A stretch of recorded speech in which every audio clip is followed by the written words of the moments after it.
Ya, pemirsa, pertengahan pekan lalu Indonesia kembali mendapat pinjaman dari Central Development Bank atau CDB Tiongkok. Pinjaman B2B ini disalurkan ke 3 bank BUMN untuk membiayai sejumlah proyek infrastruktur. Menurut data Bank Indonesia, hingga bulan Juli 2015, jumlah utang luar negeri Indonesia mencapai 303,7 miliar dolar Amerika Serikat atau setara 4.379 triliun rupiah. Di kurs 14.400 maksud kami. Di tengah perlambatan ekonomi saat ini, apakah utang tersebut dapat menjadi penggerak roda perekonomian nasional atau justru menjadi beban? Untuk membahas dialog dengan tema tersebut, yaitu mengawal utang negara, telah hadir di studio pengamat ekonomi Universitas Indonesia Nina Sapti Triaswati, dan lewat saluran telepon ada staf ahli Wakil Presiden Sofyan Wanandi. Selamat malam, Pak Sofyan Wanandi. Selamat malam, selamat malam. Baik, selamat malam Ibu Nina, terima kasih sudah bergabung bersama kami. Pemirsa, Anda juga bisa turut berinteraksi dalam dialog ini melalui sambungan telepon di 021 529 00311 atau 021 529 00308 dan SMS di nomor 0811 833 5551. Dan Anda dapat mention kami di Twitter @berita1tv atau Facebook @berita1tv. Posisi utang luar negeri Indonesia hingga akhir Juli 2015 mencapai 303,7 miliar dolar Amerika Serikat atau setara 4.379 triliun rupiah. Utang ini terbagi atas utang publik 134,5 miliar dolar Amerika Serikat atau setara 1.938 triliun rupiah atau 44,3%. Sementara 55,7% adalah utang swasta sebesar 169,2 miliar dolar Amerika Serikat atau setara dengan 2.441 triliun rupiah.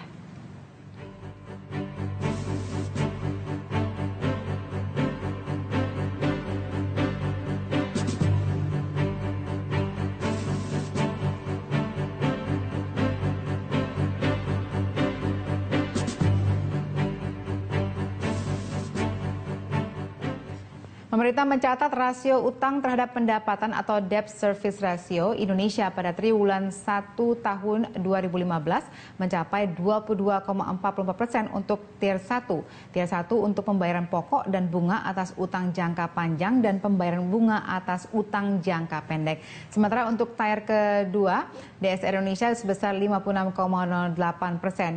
Direktur Eksekutif Center of Reform on Economy, Henry Saparini menilai DSR yang melampaui 40% tersebut sudah lampu merah, mengingat batas aman DSR menurut IMF ada di kisaran 30%.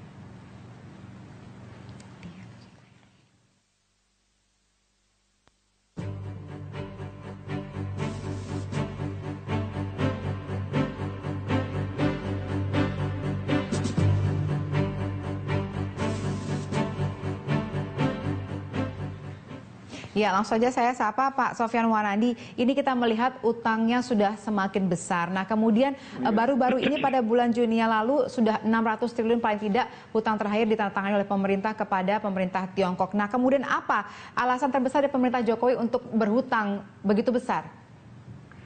Ya, saya pikir tentu pertama-tama ini untuk membantu pembangunan di Indonesia ini. Selama utang itu tidak untuk yang konsumtif, saya pikir itu selalu bisa kita lihat bahwa utang itu selama itu produktif dan dipakai misalnya membangun infrastruktur kita, membangun yang ada hasilnya, saya pikir itu tidak selalu bisa kita perhitungkan. Sebab sebenarnya di dunia juga utang-utang daripada pemerintah itu jauh lebih tinggi sebenarnya daripada Indonesia. Kita menjaga sangat hati-hati sekali daripada debt service ratio kita itu. Maka itu saya tidak melihat bahwa itu harus kita khawatirkan. Sedangkan Jepang saja sudah lebih dari 100% utangnya dibandingkan dengan apa yang daripada dia punya pertumbuhan dan lain-lain ya.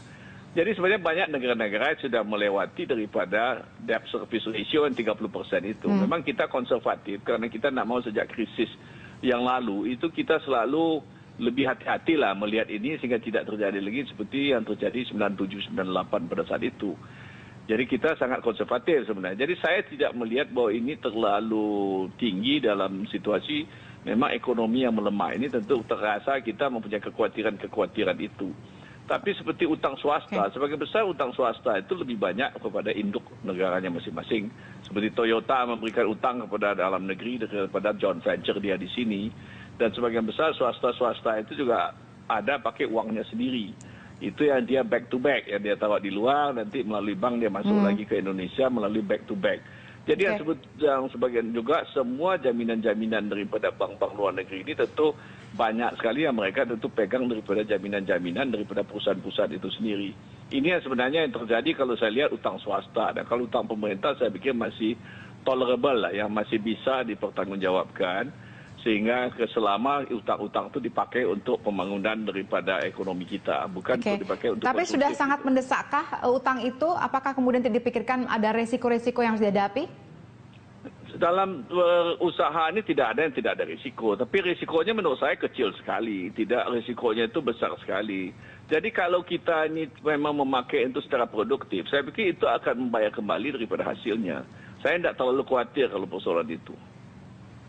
Oke, baik. Saya ke Ibu Nina terlebih dahulu. Nah, Ibu Nina sebagai seorang pengamat ekonomi, Anda melihatnya seperti apa? Tadi Pak Sofyan mengatakan tidak perlu khawatir, dan ini memang untuk memenuhi pembangunan Indonesia. Ya, kalau dari tujuannya kita senang ya bahwa itu punya akses dana yang lebih baik.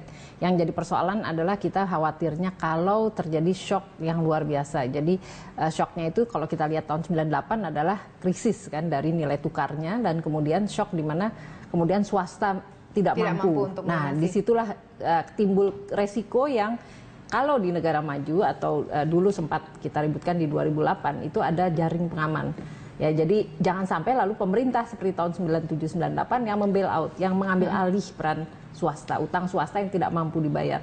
Kalau itu argumennya, maka negara kita akan punya jilid 2 masalah krisis. Tapi kalau tidak, kalau itu bisa dibuat aturan yang sedemikian rupa bukan ke pemerintah nantinya, jangan sampai nanti rakyat Indonesia harus bayar seperti 97-98 itu, shocknya dialami oleh seluruh rakyat karena negara mengambil alih gitu kan peran swasta dalam berhutang yang tidak mampu bayar. Dalam kondisi resikonya. saat ini, dalam perekonomian global yang sedang melemah seperti ini, apakah kemudian kita bisa melihat pemerintah siap dengan strategi-strategi untuk mengantisipasi shock tadi? Ya, yang kita tunggu sebetulnya jaring pengaman itu, yang saat ini masih belum selesai ya, belum tuntas, kita belum jelas ke publik itu seperti apa langkah-langkahnya nantinya kalau ada masalah. Karena kita ingat di 2008 saja sudah menjadi satu bank aja sudah menjadi keributan luar biasa ya waktu itu Bank Century. Nah sekarang seperti apa begitu? Siapa yang mau tanggung jawab? Adakah dari lembaga-lembaga kita itu sudah berani untuk mengambil alih? Apakah OJK, apakah Bank Indonesia nanti yang ambil alih, atau lembaga penjamin simpanan? Itulah yang menjadi penting, dan hari ini kita belum tuntas gitu kan, permasalahan itu belum jelas gitu. Oke, baik. Nah dalam perjanjian terbaru ini dengan utang ke Tiongkok, ada 3 bank BUMN atau dalam hal ini BNI, BRI, Mandiri yang kemudian semacam dijadikan jaminan lah begitu ya, untuk menanggung kalau misalnya ada resiko-resiko tertentu begitu. Dan ada katanya resiko take over bila dalam 10 tahun tidak mampu melunasi utangnya. Menurut Anda apakah ini adalah satu strategi yang cukup baik untuk menghadapi shock tadi? Ya, jadi kalau kita lihat pengalaman yang lalu, katakan krisis, kita lihat negara tangga Malaysia bagaimana mereka tidak shock gitu ya, itu karena mereka urusan bisnis adalah bisnis, pemerintah tidak campur tangan. Jadi artinya kalau ada kegagalan bayar itu berhenti di bisnis to bisnis. Jangan masuk government harus mengambil alih bisnis gitu ya. Nah, saya pikir kalau itu koridornya jelas itu aman. Tapi kalau hari-hari ini kita masih menunggu nih kejelasan siapa nih nanti yang pengaturan shock kalau ada masalah utang piutang seperti ini. Terutama kalau krisisnya memburuk. Baik, kita tanyakan ke Pak Sofyan. Ini bagaimana Pak Sofyan? Kekhawatiran pihak pengamat mengatakan bahwa pemerintah saat ini mungkin tidak terlalu jelas apakah siap atau tidak dengan strategi untuk mengantisipasi shock apabila misalnya swasta tidak mampu melunasi hutang-hutangnya tadi. Saya pikir pemerintah sama sekali tidak perlu menjamin. Itu sudah harus pasti bahwa biar swasta itu yang berhutang itu menjamin dirinya sendiri. Dan itu saya pikir pengalaman kita yang 97-98 itu jangan kita lakukan lagi. Maka itu saya katakan ini juga sebenarnya pada saat Bank Century itu juga kita tidak melakukan sebenarnya yang namanya blanket guarantee dan segala macam itu. Biar aja mati banknya dan swastanya biar aja salah banknya juga di luar negeri yang kasih pinjaman kepada mereka kan. Jadi saya pikir nggak ada lagi yang perlu pengalaman yang jelek itu kita ulangin lagi untuk digaranti oleh pemerintah apa yang menjadi utang daripada swasta.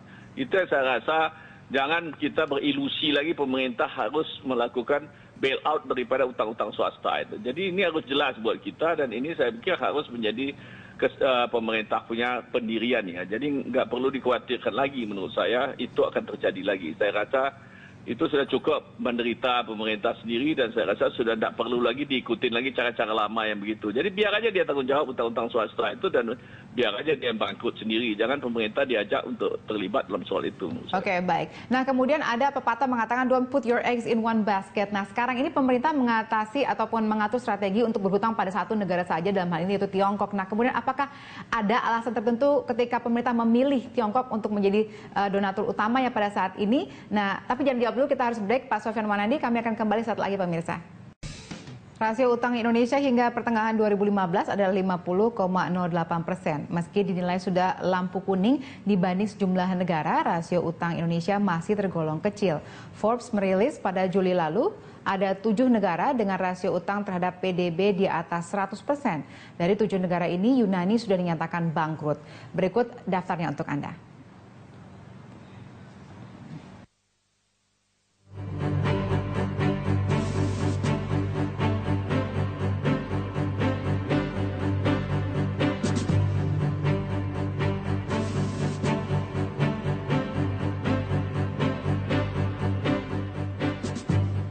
Ya, kita bicara tadi terakhir mengenai sumber dari utang kita yang pemerintah Jokowi saat ini mengambil lebih banyak kepada Tiongkok. Nah, Pak Sofyan, bisakah Anda jelaskan kenapa dipilih Tiongkok untuk menjadi donatur utama utang di pemerintah Jokowi saat ini?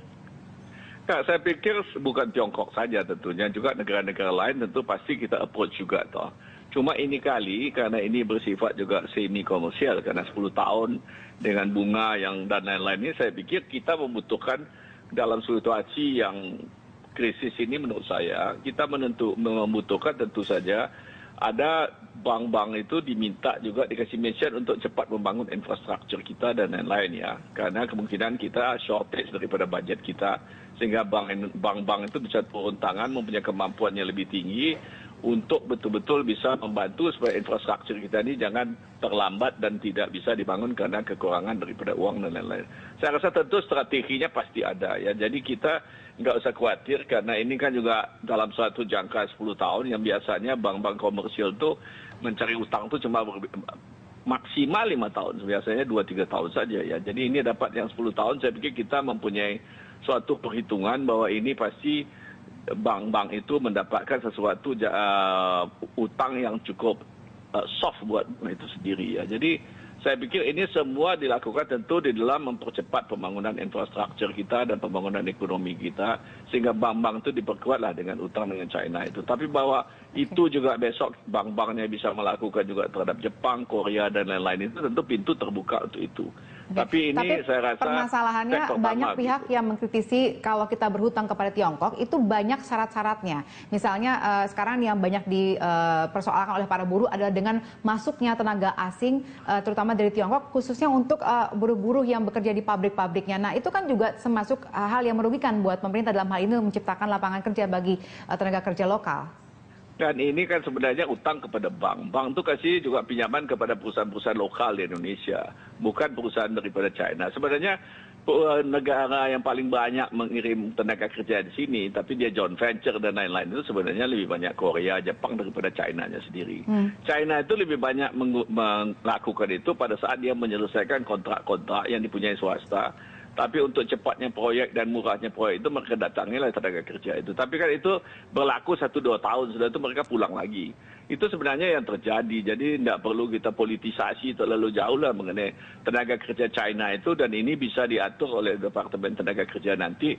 Sehingga di bidang mana saja yang mereka boleh import, yang lain mereka harus pakai tenaga dalam negeri Indonesia. Dulu kan itu tidak diatur. Jadi dia bawa ada satu kampung di sini untuk bisa mempercepat proyeknya karena harga murah dan lain-lain itu. Sehingga dia itu betul-betul bisa mempercepat prosesnya tanpa melibatkan pengusaha pekerja-pekerja Indonesia. Jadi menurut Anda tidak perlu khawatir terhadap masuknya tenaga kerja asing termasuk dari China, dari Tiongkok saat ini? Ya, ini sebenarnya nggak ada urusannya dengan tenaga kerja itu. Karena bank kita ini finance adalah proyek-proyek pemerintah ataupun proyek-proyek swasta di dalam negeri. Jadi tidak ada urusan membawa tenaga kerja dari China itu. Ini lainlah dealnya daripada yang biasanya terjadi daripada proyek-proyek yang turnkey dari China itu. Ini yang kita lihat sekarang ini. Oke, nah baik saya ke Ibunya dulu. Ini tadi dikatakan bahwa tidak perlu khawatir terhadap misalnya turnkey project sebagai jaminan untuk kalau kita bisa meminjam ke salah satu donatur misalnya hal ini dari Tiongkok. Menurut Anda itu bisa diterima begitu saja atau sebenarnya harus ada yang dikritisi dalam hal ini? Ya, saya pikir yang dibawa itu BUMN ya, banknya bukan bank swasta murni, artinya PT tapi BUMN. Jadi kalau sahamnya dimiliki negara dan juga publik ya, dalam hal ini ketiga bank tersebut juga sudah go public. Jadi akan dua nih resiko ke masyarakat ada, resiko ke negara ada, yaitu kalau dia harus menambah penyertaan modal ya. Misalnya kalau ada masalah, siapa yang bisa nambah? Itu berarti pemerintah juga akan punya peran. Nah, ini kata Pak Sofyan, pemerintah dalam hal ini nggak akan ikut campur begitu ya, katanya. Ini penting sekali. Apakah komitmen itu akan dipegang secara konsisten? Jadi ini maaf karena kita lihat faksinya akan banyak yang pengambilan keputusan di sini. Kalau kita lihat perannya itu ada di Bank Indonesia, lembaga penjamin simpanan dan di OJK. Ya, jadi itu area governance-nya ada di situ ya. Nah, jadi kita tentu saja akan melihat seberapa konsisten ini keinginan katakanlah dalam hal ini eksekutif lah inginnya seperti ini. Tapi ada 3 lembaga yang berada di area di luar dari pemerintah eksekutifnya. Karena independen ya, dalam hal ini ada Bank Sentral dan OJK yang juga punya undang-undang sendiri dan LPS. Nah ini pengaturan ini yang harus hati-hati. Baik, kita sapa dulu penelpon yang akan bergabung bersama kita, Bapak Akmal di Maluku Utara. Selamat malam, Pak Akmal. Ya, selamat malam. Assalamualaikum. Waalaikumsalam. Silakan Pak Akmal. Iya. Jadi permasalahan mengenai utang-utang negara terhadap pihak swasta ini tidak perlu pemerintah terlalu serius. Kalaupun misalnya itu hal-hal yang menyangkut dengan emergensi, ya tidak masalah. Tapi ini bukan terlalu emergensi karena ini persoalan swasta. Yang kedua, mengenai sistem harus diperkuat. Persoalan Bank Indonesia atau OJK itu bukan menjadi masalah karena itu menjadi sebuah nama, tetapi sistemnya harus diperkuat. Karena menyangkut dengan bagaimana sebuah regulasi-regulasi yang dibuat itu harus menguntungkan semua pihak, sehingga tidak ada kekhawatiran misalnya ada yang datang ketika kita harus ke Tiongkok. Terus tiba-tiba dari tenaga kerja Tiongkok itu masuk ke Indonesia, ini tergantung MOU. Sehingga tenaga-tenaga yang akan dibutuhkan seperti apa, itu menjadi ukuran-ukuran indikator sebuah keberhasilan pembangunan. Kalau tidak diatur dengan sistem yang kuat, maka percuma. Karena persoalan OJK, saya melihat hal-hal mendasar saja yang kecil, itu sengaja dibuat bahwa bangsa ini menjadi konsumtif.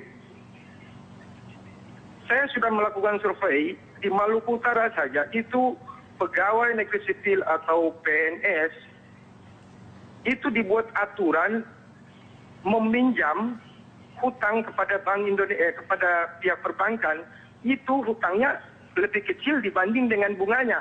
Ini satu-satu hal kecil yang dilakukan kesalahan fatal oleh OJK. Sehingga membuat semua orang menjadi miskin. Masa pemerintah saja sudah miskin. Untuk itu kita menekankan supaya pemerintah tidak perlu lagi untuk menanggung hutang-hutang negara dan memberdayakan pemberdayaan ekonomi masyarakat kecil. Ini akan menjadi tujuan untuk pembangunan Indonesia ke depan. Baik. Terima kasih Pak Akmal sudah kami terima masukan Anda. Baik, saya akan tanyakan ke Pak Sofyan Manandi, ini bagaimana sebenarnya strategi di pemerintah? Apakah kemudian misalnya kayak waktu itu sudah sempat mencabut subsidi BBM dalam rangka untuk membiayai infrastruktur katanya, tapi ternyata sekarang itu dirasakan masih kurang. Nah kemudian kemana subsidi BBM itu kemudian dialihkan? Apakah memang kita sebegitu terperuknya sehingga akhirnya kemudian harus menambah utang kembali untuk membiayai infrastruktur ataupun program-program lain di pemerintahan kita? Sebenarnya subsidi BBM kita itu sebenarnya tiba-tiba itu menjadi sangat tidak relevan lagi karena harga minyak yang turunnya sekitar menjadi $40. Dulu kita naikkan dan subsidi itu tinggi kan karena harga minyaknya $100. Sekarang tiba-tiba jadi $40-50. Sehingga tidak ada relevansi lagi kita mendapatkan keuntungan daripada subsidi itu. Ini yang terjadi sebenarnya yang membuat pemerintah itu tidak sama sekali tidak relevan lagi dengan dia menaikkan dia menurunkan minyak itu dengan mendapatkan subsidi yang besar yang dia akan hemat untuk memakai untuk infrastruktur dan lain-lain. Artinya ini tidak terjadi dalam kenyataannya. Dan tiba-tiba harga minyak itu turun sampai lebih dari setengahnya, sehingga akhirnya kita tidak mendapatkan daripada keuntungan daripada subsidi minyak dicabut itu. Ini yang sebenarnya yang terjadi. Jadi jangan kita pikirkan bahwa itu subsidi yang dicabut itu juga masih ada itu. Sebenarnya tidak ada lagi itu. Cuma dari sini sepertinya ada semacam mungkin ada semacam strategi yang mungkin kurang tepat karena memprediksi kondisi yang akan datang, perekonomian seperti apa. Nah kemudian kalau kita melihat tadi dikatakan sistemnya itu kurang kuat dalam hal OJK, BI dan lain-lainnya itu koordinasinya belum terlalu kuat untuk bisa kemudian menghadapi kalau misalnya tiba-tiba ada salah prediksi seperti ini lagi. Nah bagaimana pendapat Anda? Saya pikir ya bank-bank negara kita yang menandatangani daripada loan itu pasti sudah bicara juga dengan BI, sudah bicara dengan OJK juga untuk mendapatkan understanding dan persetujuan mereka ya sebagai biarpun dia itu sudah public company ya. Dan itu saya tidak melihat itu menjadi masalah kalau tidak pasti OJK dan BI melarang. Kalau ini merugikan daripada mereka sendiri di dalam pengawasannya. Jadi saya pikir kita ini jangan terlalu banyak juga berteori-teori seolah-olah pengusaha kita punya bank-bank itu yang selama ini juga membuat keuntungan yang banyak BUMN itu begitu naifnya dan tidak mengerti soalnya sehingga gampang aja dibohongin dan juga BI-nya. Jadi saya tidak melihat itu sesuatu yang signifikan ya yang terjadi sehingga kita meminjam dalam waktu ini tentu mesti ada sesuatu missionnya untuk memakai itu dalam rangka pembangunan kita ya. Kalau nak kan dia bayar bunga juga untuk apa begitu. Ini semua yang harus kita lihat itu di dalam. Sebab kita ini kadang-kadang berteori-teori saja. Dalam kenyataannya kita nggak pernah tanya kepada bank-bank itu sebenarnya untuk apa uang itu. Bagaimana penggunaannya dan segala macam ya. Jadi saya itu tidak mau lah kita ini bikin boleh kita peringatkan hati-hati dan lain-lain itu oke. Tapi saya pikir tidak boleh senaif kita juga bahwa mereka direksi bank-bank itu juga begitu mau mengambil risiko kalau ini tidak ada gunanya dan menguntungkan mereka juga sebagai bank ya. Jadi saya itu ingin kita realistis lah, jangan berteori-teori aja dalam melihat bahwa pengusaha-pengusaha ini seperti perbankan kita itu juga sudah begitu unprofessional saja untuk melakukan hal-hal yang sebenarnya tidak perlu begitu. Baik, Pak Sofyan, saya ke Ibu Nina terlebih dahulu. Nah, Anda menganggapnya ini realistis atau hanya teori seperti tadi kata Pak Sofyan?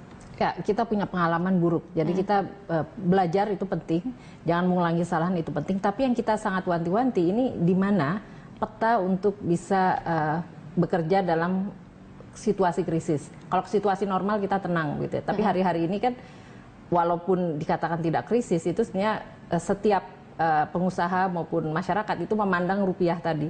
Jadi sampai di mana ketahanan yang katanya lewat dengan stress test dan yang paling dikhawatirkan itu area di swasta ya, pinjaman swasta. Kalau pemerintah kan sebetulnya sudah sangat hati-hati prudent gitu ya. Nah, yang di sebelah sini ini yang arus uang dan governance-nya masih terbatas. Ya, jadi ini yang kenapa kita mengatakan penting, silakan kita petakan lagi aturan yang ada di kondisi krisis ya. Jadi yang namanya jaring pengaman keuangannya itu. Ya baik, tadi dari laporan research tim kami mengatakan bahwa sekarang itu sudah masuk lampu kuning begitu utang negara itu sudah 44% dari yang diutang sekarang dan itu sudah mencapai mungkin 30% dibanding dari untuk rasio utang Indonesia. Nah itu kita akan perbincangkan saat lagi pemirsa apakah lampu kuning ini sudah menjadi tanda-tanda bahwa kita harus mengubah strategi sehingga tidak perlu lagi kemudian utang negara dilakukan atau malah mungkin harus perlu lebih ditambah lagi utang itu. Kita akan bahas saat lagi. Ya, rasio utang Indonesia saat ini memang masih sekitar 27 hingga 30%. Namun beberapa pihak mengatakan bahwa memang sebenarnya berdasarkan data IMF idealnya hanya 30%. Tapi setelah itu kalau memang akan bertambah di atasnya maka kita akan menghadapi lampu merah. Ya, baik Pak Sofyan, silakan Anda komentar apakah benar ini sekarang sudah lampu kuning atau bahkan sudah hampir lampu merah?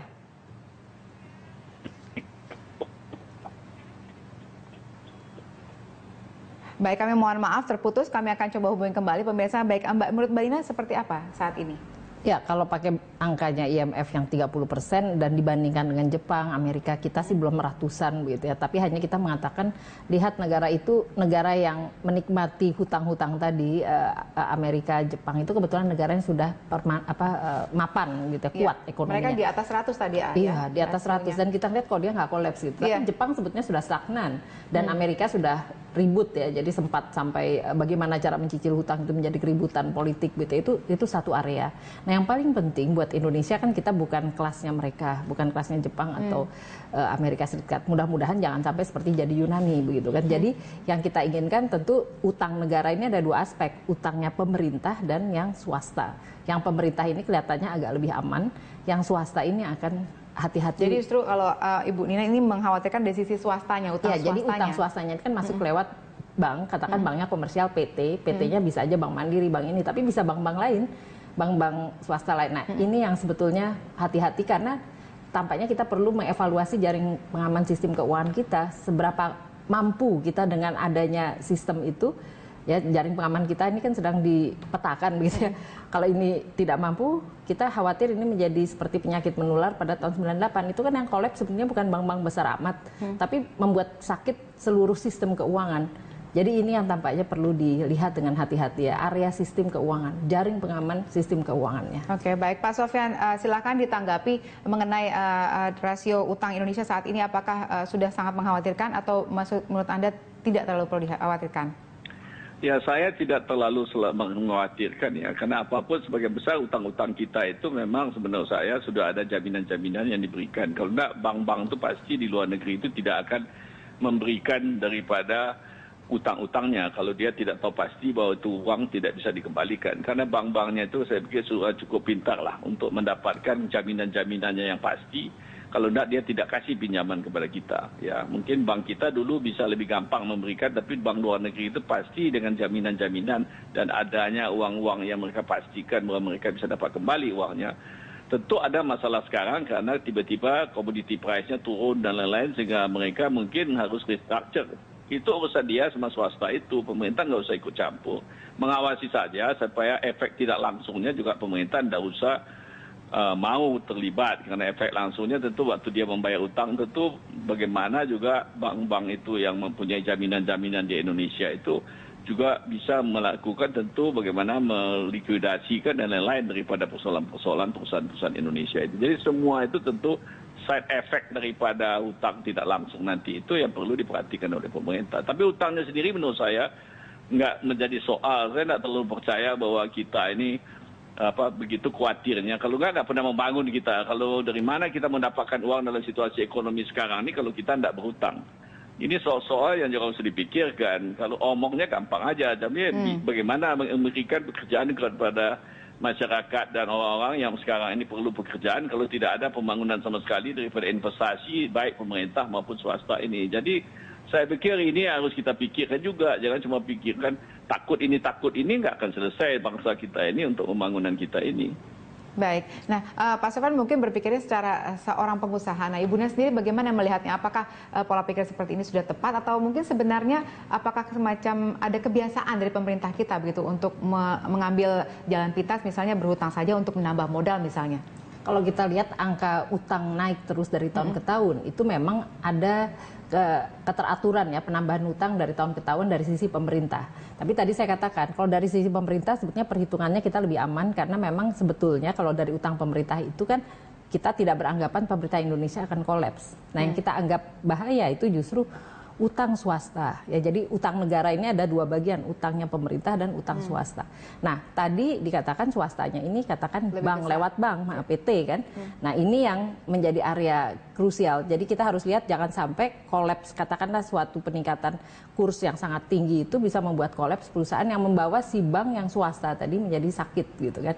Nah, di sini kan yang akan menyelamatkan bukan pemerintah, harusnya sistem yang ada di lembaga penjamin simpanan begitu. Nah, tapi kalau kita lihat pengalaman kita yang 98 dan 2008, di 2008 itu sistem kita belum kuat dan hari ini pun sistem itu yang belum kuat. Jadi kritisi kita itu adalah kepada sistem keuangan yang harusnya ada jaring pengamannya, gitu, jaring pengaman sistem keuangan JPSK-nya. Nah, ini yang area krusialnya gitu. Tapi kalau di area dari pengelolaan utangnya pemerintah sendiri, saya melihat sih masih aman begitu ya dari sisi pemerintah ya, bukan utang swasta yang akan menjadi hati-hati.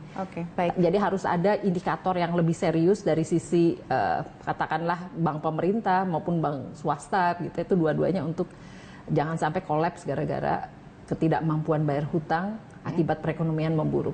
Oke, baik. Nah, Pak Sofyan, saya ingat dulu Pak Jokowi JK dalam kampanye mengatakan mereka tidak akan ataupun ogah berutang begitu kurang lebih kampanyenya. Nah, tapi ternyata sekarang yang terjadi justru sebaliknya. Apa kemudian alasan yang bisa dijelaskan oleh pemerintah dalam hal ini?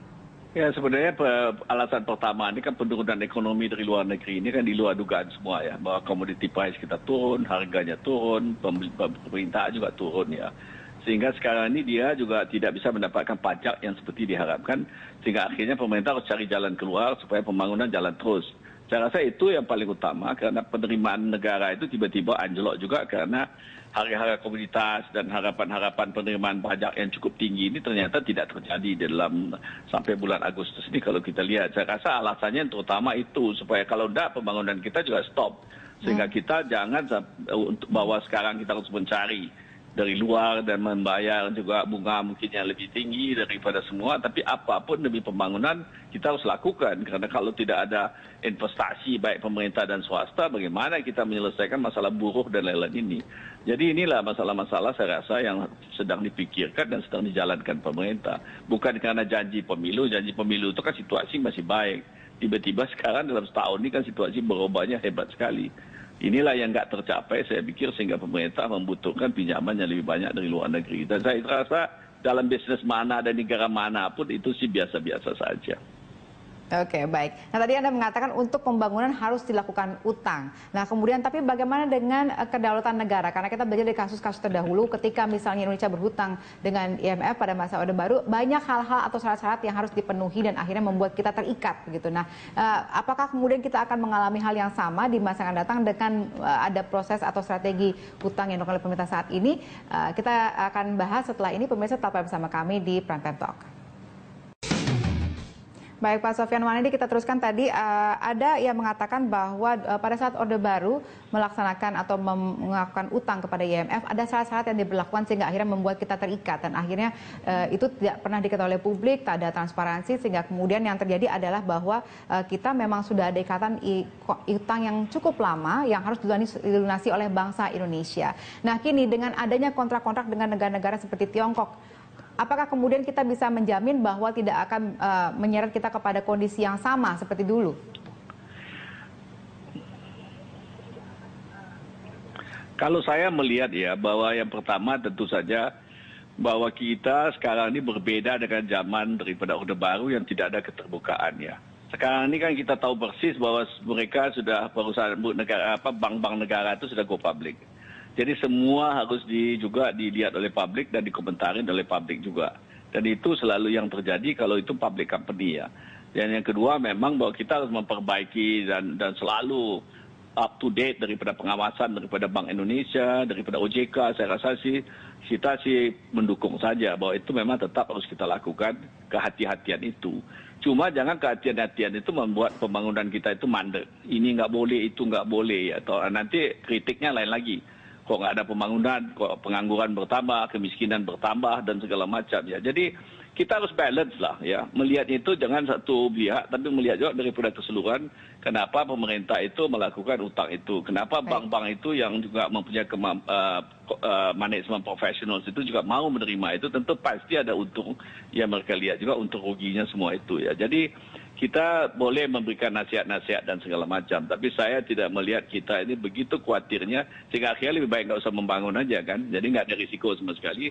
Tapi siapa yang kasih makan rakyat kita dan bagaimana kita menyelesaikan pembangunan dan lain-lain ini di sini. Oke, baik, saya tanyakan ke Ibu Nina terlebih dahulu. Cukup transparankah pemerintah dalam hal ini untuk membuat strategi utangnya? Ya, kalau utangnya utang pemerintah, itu memang tampaknya harus dikritisi. Dan yang paling kuat bisa mengkritisi itu harusnya DPR. Karena semacam kontrak dan sebagainya itu kan bisa dikategorikan apakah itu rahasia negara atau bukan. Ya, jadi yang berhak mengawasi langsungnya itu DPR. Kalau ada masalah di BPK kemudian diaudit gitu. Jadi itulah dua area pengawasan kita.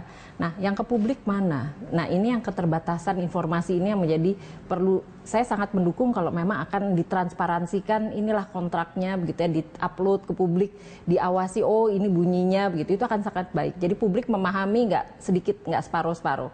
Saya pikir itu perlu didukung ya, transparansi kepada publik. Karena kalau yang sekarang terjadi itu kelihatannya tidak seperti itu begitu ya. Kalau yang sekarang kan DPR lah yang sangat kuat, dan kalau ada masalah BPK lah yang masuk gitu. Jadi ini pengawasannya modelnya masih seperti ini. Kayak ada semacam deal yang tidak terbuka begitu menurut Anda? Ya, saya melihatnya bukan masalah deal, tetapi proses transparansinya lewat mana. Karena kemudian ada tanda kutip, ini ada yang rahasia loh, rahasia negara namanya. Nggak boleh ini sembarang difotokopi, misalnya untuk wartawan atau untuk akademisi mau lihat gitu. Itu tidak segampang itu gitu ya. Karena hanya boleh kalau kita berada di dalam lingkup birokrasinya. Ya, jadi ada hal-hal yang apakah kontrak itu rahasia negara? Itu pertanyaannya. Kontrak-kontrak yang dilakukan atas nama negara untuk membangun infrastruktur.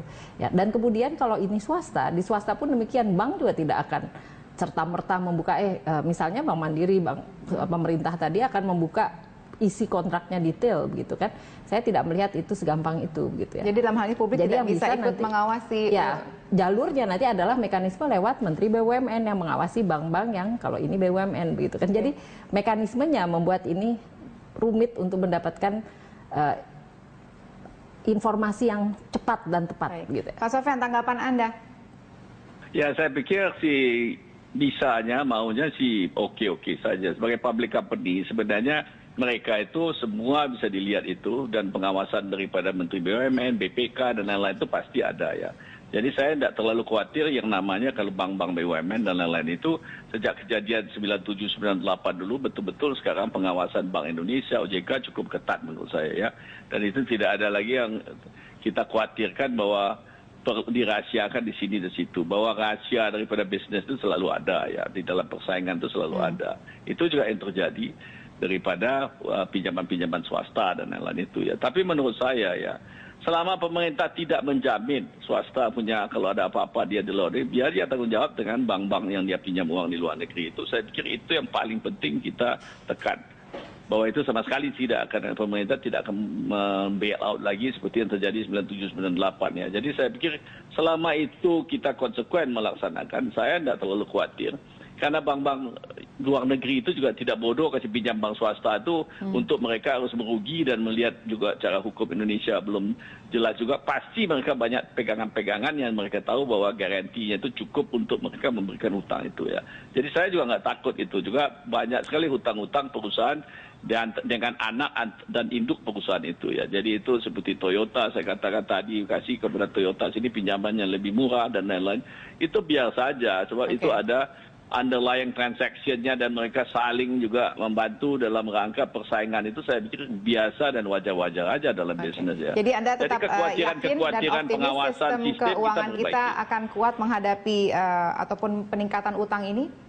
Saya percaya kita punya kemampuan untuk itu. Kalau tidak sampai sekarang tentu kita lebih parah lagi ya. Kalau tidak melihat bagaimana ketatnya daripada peraturan Bank Indonesia dan OJK sekarang ini. Saya betul-betul merasa itu, dan saya percaya bahwa bank-bank asing di luar negeri yang memberikan pinjaman juga tidak perusahaan-perusahaan yang bodoh ya, yang tidak ada pegangannya, sehingga bisa aja dia kasih uang-uang itu sehingga satu saat terjadi krisis orang Indonesia nanti dia nggak bisa mengambil kembali daripada apa yang risiko yang telah diberikan dan jaminan-jaminannya itu. Jadi semua saya pikir dia harus pertimbangkan bahwa pemerintah harus mengawasi, mengikuti, memberikan segala peringatan-peringatan dan lain-lain. Saya setuju sekali ya bahwa ini penting, dan untuk ini tentu pengalaman kita 97-98 itu tidak perlu kita ulangin lagi, dan juga tidak perlu kita takutin itu jadi momok sehingga kita tidak bisa membangun gitu. Itu aja dari saya. Baik, terima kasih Pak Sofyan Mandi sudah berbagi bersama kami sore hari ini. Baik, terima kasih, selamat malam. Selamat malam. Baik, Bu Dina, kata terakhir dari Anda mengenai utang negara ini.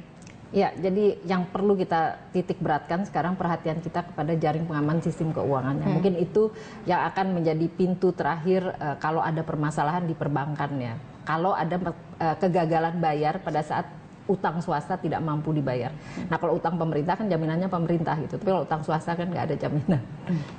Oke, baik. Terima kasih Ibu Nina sudah memberikan masukan-masukan dan juga pandangan Anda tentang utang negara saat ini.